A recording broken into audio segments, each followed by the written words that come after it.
Hello students, welcome to the channel. आज हम लोग कॉस्ट ऑफ कैपिटल डिस्कस करेंगे। कॉस्ट ऑफ कैपिटल आपका एक बीकॉम लेवल पे या कोई भी अगर आप प्रोफेशनल कोर्स करते हैं, सीए, आईसीडब्ल्यूए, सीएमए या सीएस या इवन एमबीए करते हैं, तो वो कॉस्ट ऑफ कैपिटल आपके लिए काफी इंपॉर्टेंट पार्ट बन जाता है। आप सबको पता है कि जब भी हम कोई भी कंपनी है, अगर वो कहीं पे इन्वेस्ट करती है तो उसके पास जो है ऑप्शंस होते हैं कि वो कौन सी जो है टेक्निक को फॉलो करे या किस टाइप का जो है कैपिटल मिक्स बनाए और प्रोजेक्ट में इंट्रोड्यूस करे। तो एक कंपनी जब कोई भी प्रोजेक्ट को स्टार्ट करती है तो उसके पास जो है बेसिकली 4 ऑप्शन होते हैं कि वो वहां से जो है कैपिटल लगा सकती है। सबसे पहला तो आपको पता है कि इक्विटी शेयर्स होते हैं। इक्विटी शेयर हम लोगों ने जो है 12th में भी स्टडी किया था कि कंपनी जो है इक्विटी शेयर्स इशू करती है अपने पास जो है कैपिटल जनरेट करने के लिए या किसी भी प्रोजेक्ट में पैसा लगाने के लिए। दूसरा हमारे पास आता है कि प्रेफरेंस शेयर। तीसरा, अगर कंपनी एग्जिस्टिंग कंपनी है, पहले से चली आ रही है, तो उसने कुछ ना कुछ जो है सेविंग कर रखी होंगी जिसको कि रिटेन्ड अर्निंग्स बोला जाता है, तो वो भी जो है वो किसी उस प्रोजेक्ट में लगा सकती है। तो रिटेन्ड अर्निंग्स हो गई आपके पास। उसके बाद जो फोर्थ आपके पास आता है, आपके पास पॉइंट आता है, वो डेप्ट होता है। डेप्ट बेसिकली यहाँ पे लॉन्ग टर्म डेप्ट होते हैं कि मतलब आप बाहर से जो है पैसा बोरो कर लेते हैं। तो अब जब इन चारों की आप जो है मिक्स बनाएंगे तो इन चारों को आपको जो है किसी भी प्रोजेक्ट में इंट्रोड्यूस करने से पहले आपको इनकी कॉस्ट पता होनी चाहिए। कॉस्ट बेसिकली क्या होता है कि पर्टिकुलर, मान लीजिए आपके पास जो है 10 लाख रुपीज है, तो 10 लाख रुपीज अगर आपका वो किसी भी तरीके से आए हैं, इक्विटी शेयर प्रेफरेंस है, तो आपको ये पता होना चाहिए कि मुझे इससे कम पे ये इन्वेस्ट नहीं करना है। मतलब उतना तो आप उस पर चाहेंगे ही चाहेंगे ये चीज। तो अगर हम कोई प्रोजेक्ट स्टार्ट कर रहे हैं और हमें उस पर कुछ अमाउंट देना पड़े तो वो आपका कॉस्ट ऑफ कैपिटल बन जाता है। तो ये बेसिकली आपका एक कैपिटल मिक्स होता है कि आप जो है किस तरीके से अपनी प्रोजेक्ट में इन्वेस्टमेंट करते हो कि आपकी जो है कॉस्ट ऑफ कैपिटल वो कम से कम आए।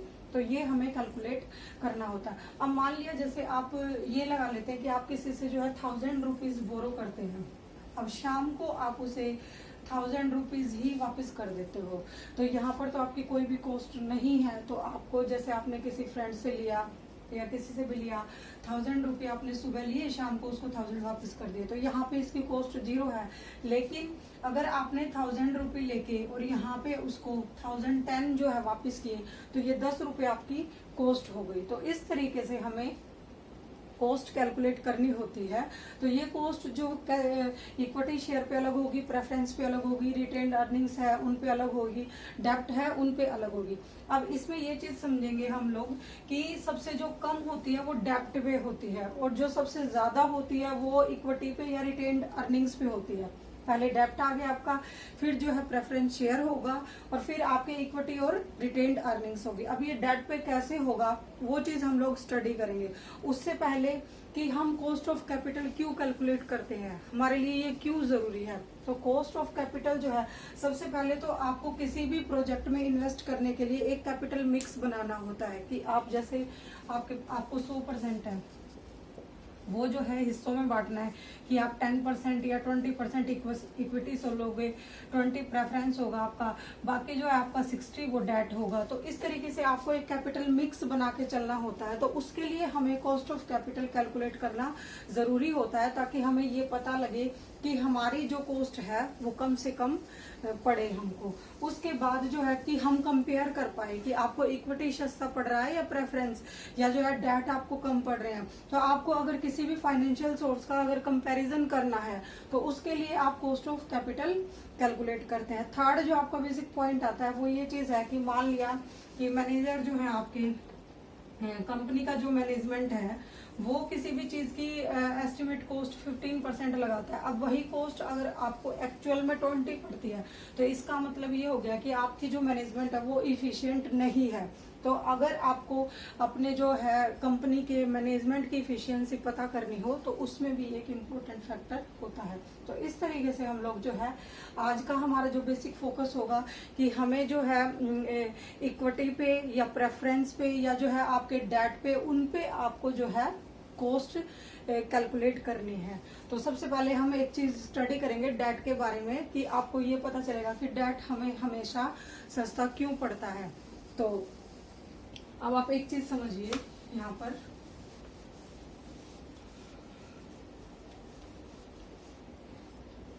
जैसे यहाँ पर हमने ये लिया है कि आपको जो है ना 110 रुपए आपके पास टोटल जो है स्टार्टिंग में अमाउंट है। तो ये चीज आपके पास, आपको ये प्रॉफिट इतना आपको बच गया। उसके बाद अगर आपने जैसे यहाँ पे कर लेते हैं 1110 जो है आपका, ये चीज आ गई यहाँ पर कि डेट आपको सस्ता क्यों पड़ेगा।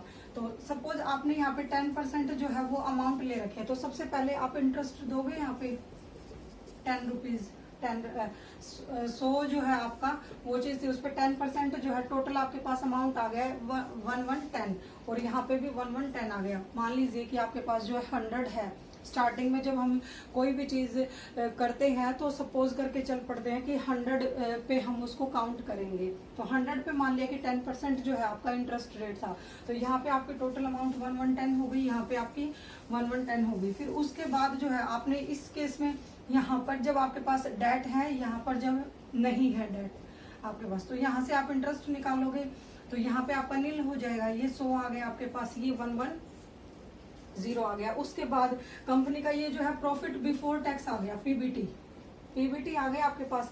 ये फर्स्ट केस में आपके पास 100 है, सेकंड में 110 है। उसके बाद profit after tax, tax rate मान लीजिए आपके पास 50% है, कंपनी को टैक्स देने पड़ते हैं, तो टैक्स रेट जो है आपका वो 50% है। तो इसमें तो 50 निकल जाएगा, इसमें 55 निकलेगा। तो आपके पास P80 प्रॉफिट आफ्टर टैक्स जो बचेगा वो 50 और यहाँ पे 55। अब आप देखेंगे दोनों में आपने यहाँ पे इंटरेस्ट पे किया था, तो और यहाँ पर जो है इंटरेस्ट पे नहीं किया, लेकिन प्रॉफिट में डिफरेंस जो है वो ₹5 का है।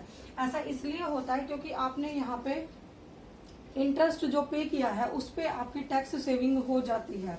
यहाँ पर जब आप जो है टैक्स देते हैं तो यहाँ पर जो ये जब आप इंटरेस्ट नहीं देते हो तो आप ज्यादा टैक्स पे करते हो, और अगर आप इंटरेस्ट देते हो तो आपको इंटरेस्ट टैक्स जो है वो कम देना पड़ता है। इसका मतलब जब भी आप कोई डेट लेते हो, जब भी कोई लॉन्ग टर्म लोन लेते हो, तो उस पे आपको इंटरेस्ट की रेट में छूट मिलती है। तो ये जो आपको अभी जब हम क्वेश्चन करेंगे तो वो पहले हमारे पास आफ्टर टैक्स रेट आएगी, उसको प्री टैक्स में हमें बदलना है, या प्री टैक्स होगी तो उसको आफ्टर टैक्स में हमें बदलना है। तो उस तरीके से तो सबसे पहले हम लोग ये डेट की ही कैलकुलेशन करते हैं कि डेट पे आप कॉस्ट ऑफ कैपिटल कैसे निकालोगे। अब डेट आपके पास जो है 2 तरीके से हो सकते हैं। तो सबसे पहले तो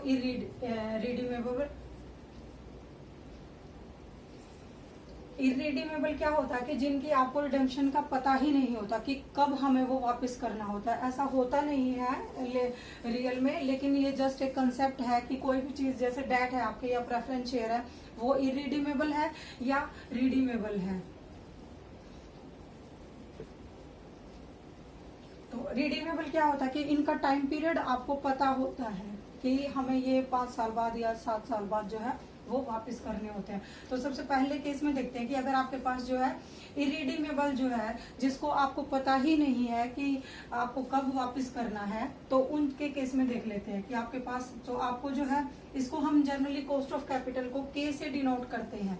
अगर आप डेट के लिए कर रहे हैं तो केडी हो जाएगा, अब प्रेफरेंस के लिए कर रहे हैं तो केपी हो जाएगा, और अगर इक्विटी के लिए कर रहे हैं तो केई हो जाएगा। तो इस तरीके से आप ये चीज ध्यान रखेंगे कि के जो आपका डिनोट करेगा वो जो है आपकी कॉस्ट ऑफ कैपिटल को डिनोट करेगा, और डी आपका डेट हो गई, पी प्रेफरेंस शेयर हो गए, ई जो है आपके वो इक्विटी शेयर हो गए। तो यहाँ पे हमें केडी निकालना है इरिडीमेबल शेयर डेट के लिए। तो अगर आपके पास इरिडीमेबल है तो सिंपल सा एक फॉर्मूला है। आप ये चीज की आपको मिला क्या है कि आपने पे किया, क्या किया है, आपने इंटरेस्ट दिया होगा, जितना भी अमाउंट आपने जो है इंटरेस्ट का वो पे किया हो, अपॉन उसके बाद अमाउंट रिसीव्ड, कि आपको कितना अमाउंट मिला होगा, या नेट प्रोसीड बोल लीजिए इसको एनपी भी बोलते हैं। तो इसको अमाउंट इंटरेस्ट जो है वो आपने कितना पे किया है उसके कितने पर, एनपी पर, नेट प्रोसीड जो भी आपको मिला होगा। अब सपोज एक चीज मान लेते हैं यहाँ पे, जो एनपी है आपका, अगर इसको हम शॉर्ट टर्म में कन्वर्ट करें तो आई आपका एनपी इंटू 100 हो गया, ये परसेंटेज जो है आपकी ये निकल जाएगी। तो ये अमाउंट रिसीव्ड जो है या नेट प्रोसीड है वो क्या होगा, तो इसके केस में जो है आपका एनपी होगा, नेट प्रोसीड होगा। तो इस जो भी मान लिया आपने जो है 100 रुपीज आप लेने जा रहे हैं यहाँ पे, तो इसमें से आप लेस क्या क्या करेंगे। अब देखिए एक्चुअल में क्या होता है कि अभी यहाँ पे हम 100 मान रहे हैं, लेकिन जब कंपनी जो है कोई भी कितने भी अमाउंट में, जैसे करोड़ों में जो है अपना बिजनेस करती है, इन्वेस्टमेंट करती है या बोरो करती है, तो उसमें उसको कुछ फ्लोटेशन चार्जेस भी देने होते हैं, उसमें उसको कुछ जो है ब्रोकरेज भी देना होता है, अंडरराइटिंग कमीशन भी देना होता है, मतलब उसकी जो लीगल फॉर्मेलिटीज होती है वो उसको काफी सारी करनी होती है। तो एक्चुअल में जो आपकी परसेंटेज होती है इंटरेस्ट की वो एक्चुअल में तो 100 पे होती है, लेकिन आपको मिलता कितना है, तो वो सब चीजें हम लोग लेस कर देंगे। लेस इसमें से क्या करेंगे, एक तो अगर आपको कोई ब्रोकरेज गिवन हो, उसके बाद जो है आपको कमीशन अगर आपने दिया हो, या फिर कोई डिस्काउंट दिया हो, मतलब नेट आपके हाथ में कितना आया है, तो इसमें क्या होगा, फिर हमारी कॉस्ट जो है थोड़ी सी इंक्रीज हो जाएगी। जैसे अभी एक आपको जैसे 10 रुपीज जो है आपने इंटरेस्ट प्रोवाइड किया था 100 पे, तो ये आपकी 10% आ गई। लेकिन अगर इसी क्वेश्चन में मैं आपको ये बोलूं कि यहाँ पर मैंने जो है ₹2 जो है ब्रोकरेज दिया है, या ₹1 जो है वो मैंने कमीशन दिया है, और ₹3 जो है वो डिस्काउंट दिया है, तो नेट तो मुझे जो है 100 में से ये लेस करके 95 मिला होगा ना, ठीक है। तो यहाँ पर जो है हमें ये चीजें ध्यान रखनी है। तो फिर अब जो हमारे पास केडी निकलेगी, मतलब कॉस्ट ऑफ डेट निकलेगी, वो 10 अपॉन हम 95 इंटू 100 करेंगे ये चीज, तो ये फिर है ना थोड़ी सी इससे 10 से इंक्रीज हो जाएगी। तो हमें इन चीजों का जो है ध्यान रखना होगा कि अगर हमारे पास इररिडीमेबल जो है डेट होते हैं तो वो किस तरीके से हम लोग उसकी कॉस्ट जो है वो कैलकुलेट करते हैं। तो केडी जो है वो रिप्रेजेंट कर रहा है डेट को। सिंपल सी चीज है कि आपको जो इंटरेस्ट पे करना पड़ा है उसका वो कितने पे दिया है आपने, नेट प्रोसीड। अब ये देखिए अगर आपको पूरा 100 मिल रहा है तो आप 100 पे कैलकुलेट करेंगे, अगर उसमें से आपने कोई पेमेंट करी है तो उस पेमेंट को आप लेस कर देंगे। तो इस तरीके से हम लोग जो है ये इररिडीमेबल डेट की कॉस्ट ऑफ कैपिटल निकाल लेंगे।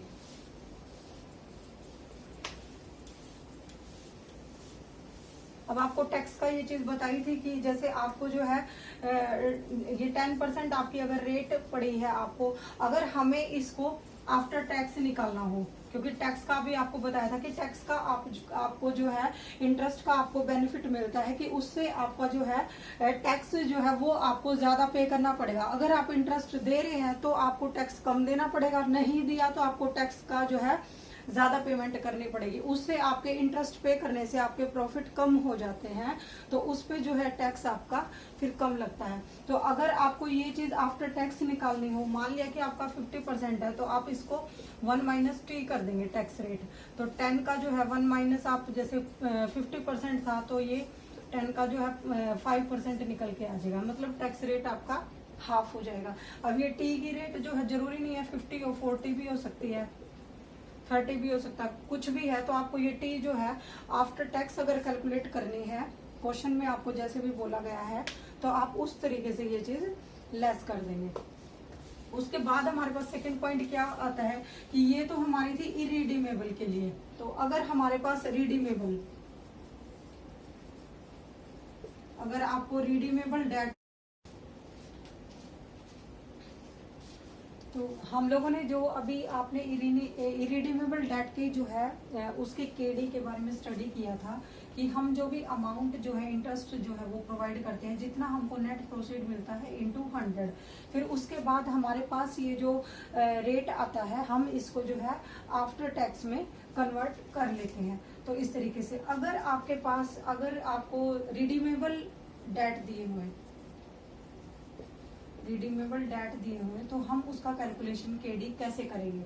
तो सबसे पहले तो सिंपल यही फॉर्मूला कि जो भी इंटरेस्ट आपको पे करना है प्लस, अब यहाँ पे आपको रिडेम्पशन ईयर दे रखे होंगे, जो है ईयर आपको प्रोवाइड होगा, वो ईयर कुछ भी हो सकता है, मान लीजिए 5 ईयर्स है, तो 5 ईयर के बाद आपको वो पैसा देना होगा, वापस करना होगा। तो यहाँ पर आपके पास दो केस हो गए, एक तो रिडीमेबल वैल्यू होगी जिसपे आपको रिडीम करना है, तो आप रिडीमेबल वैल्यू, तो उसके बाद जो है आपका, इसके बाद अभी आपको बताया था कि नेट प्रोसीड जो है हम वो कैलकुलेट करते हैं। नेट प्रोसीड आपकी क्या होती है, आपकी जो भी डिवेंचर होते हैं उसमें से आप कोई भी अंडरराइटिंग कमीशन या ब्रोकरेज है या आप उसका कोई भी डिस्काउंट है, वो चीजें हम लोग लेस कर देते हैं, क्योंकि एक्चुअल में हमें जो रेट गिवन होता है वो तो हम फेस वैल्यू पर ही लेके चलते हैं, लेकिन हमें उसके बदले में ऐसा हो सकता है कि आप 100 जो है वो चीज 100 के लिए ले, लेकिन आपको एक्चुअल में 95 मिले। तो ये जो है आप रिडीमेबल वैल्यू, फिर उसका जो है हमें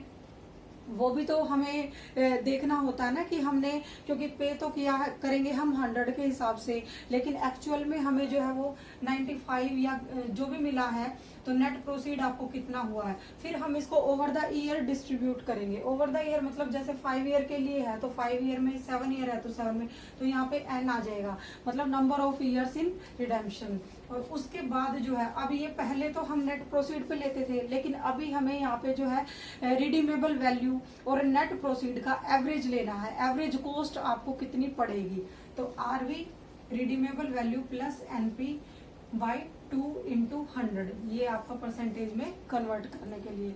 तो इस चीज को आप ध्यान रखेंगे कि अगर आपको सिंपल जो है इरिडीमेबल दिया हुआ है कि आपको टाइम नहीं पता, तो सिंपल आपको बस एक जो है कॉस्ट कैलकुलेट करनी पड़ेगी, और उसके बाद अगर रिडीमेबल दिया हुआ है तो आप I plus RV minus NP, redeemable value minus net proceed upon n number of year in redemption, और उसके बाद RV plus NP divide by 2, आपका एवरेज कॉस्ट आ गई आपके पास। ये जैसे एक एग्जांपल लेते हैं, मान लीजिए आपको जो है कोई भी कंपनी है, उसके जो है 10% जो है 1000 डिवेंचर है 100 ईच, ये चीज आ गई। तो उसके बाद जो है इनका रिडेम्पशन जो है वो किस तरीके से होगा। अब यहाँ पे अगर मैं ये बोल देती हूँ, जैसे 10% तो आपका रेट हो गया जो डिवेंचर की कॉस्ट है, तो ये 100 ईच, ये तो डिवेंचर के बारे में हो गया हमारे पास। तो रिडेम्पशन जो है इनका 5 ईयर के बाद होगा एट पार। तो यहाँ पर जो है जो कंपनी इनको इशू कर रही है वो 10% प्रीमियम पे कर रही है। 10% प्रीमियम का मतलब कि आपको जो है ज्यादा कॉस्ट पड़ रही है। नेट प्रोसीड जो है आपका 1 लाख की बजाय 1,10,000 हो जाएगा। तो आप इस पे जो है अब डेट की कॉस्ट निकालेंगे। तो यहाँ पर हम लोग जो है केडी जो है हमारा ये फॉर्मूला लगेगा, आई जो आपका आई कितना हो जाएगा, अगर हम वर्किंग नोट अगर इसका एक प्रिपेयर करें यहाँ पे, तो जैसे सबसे पहले आप वर्किंग नोट प्रिपेयर करेंगे, तो यहाँ पर हमारा आ गया 1 लाख जो है आपका वो वैल्यू हो गई, प्लस जो है आपका 10% प्रीमियम था, तो आपकी नेट प्रोसीड जो है वो 1,10,000 आ गई। तो 10,000 आपका आ गया आई इंटरेस्ट, प्लस आरवी आपकी कितनी बनेगी 1 लाख, क्योंकि 1000 जो है आपके डिवेंचर है और 100 वो ईच है, 10% जो है आपका जो है ये रेट था इंटरेस्ट का, तो 10,000 ये आ गया यहाँ पे। तो 10% ये जो है प्रीमियम है जो अभी इशू किए हैं।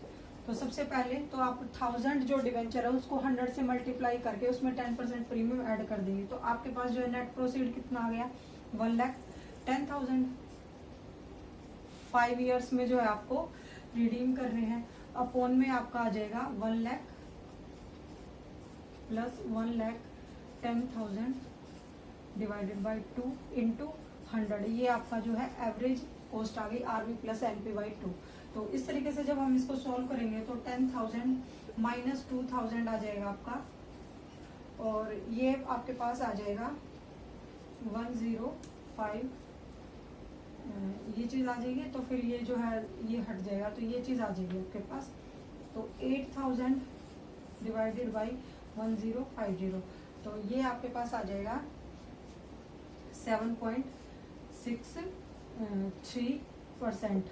अगर अब इसी रेट को आपको आफ्टर टैक्स में कन्वर्ट करना हो तो केडी जो है आपका आफ्टर टैक्स आ जाएगा 7.63 माइनस के टी करेंगे। टी यहाँ पे आपका कितना है 50% है, मान लीजिए एज्यूम कर लीजिए कि 50% है, 40 भी हो सकता है ये, तो 7.63% 1 माइनस 0.5 तो 0.5 ओके, ये हाफ हो जाएगा आपका 3.81% आ गया। तो इस तरीके से हम लोग जो है केडी कैलकुलेट कर लेंगे। ये एक सिंपल सा फॉर्मूला है, जब भी आप क्वेश्चन करेंगे तो आपको ये चीजें ध्यान हो जाएंगी कि अगर हमें रिडेम्पशन का टाइम पीरियड दिया हो। अब यहाँ पे जो है नेट प्रोसीड में आपको पता है कि ये चीजें हमारे साथ किस तरीके से आ सकती है। यहाँ पर हमें फ्लोटिंग चार्ज भी दिए हो सकते हैं, अंडर राइटिंग कमीशन भी है, अगर वो चीजें इसमें हो तो हम यहाँ पर वो लेस करते चलेंगे। जैसे आपको क्या है कि 10% प्रीमियम पे ये चीज दी हुई है कि हमने जो इशू किया है वो 10% प्रीमियम पे किया है। अगर यहाँ पर 10% डिस्काउंट होता तो ये जो डिस्काउंट 10,000 था वो हम यहाँ पे लेस करते तो हमारे पास यहाँ पे 90,000 अमाउंट आ जाती।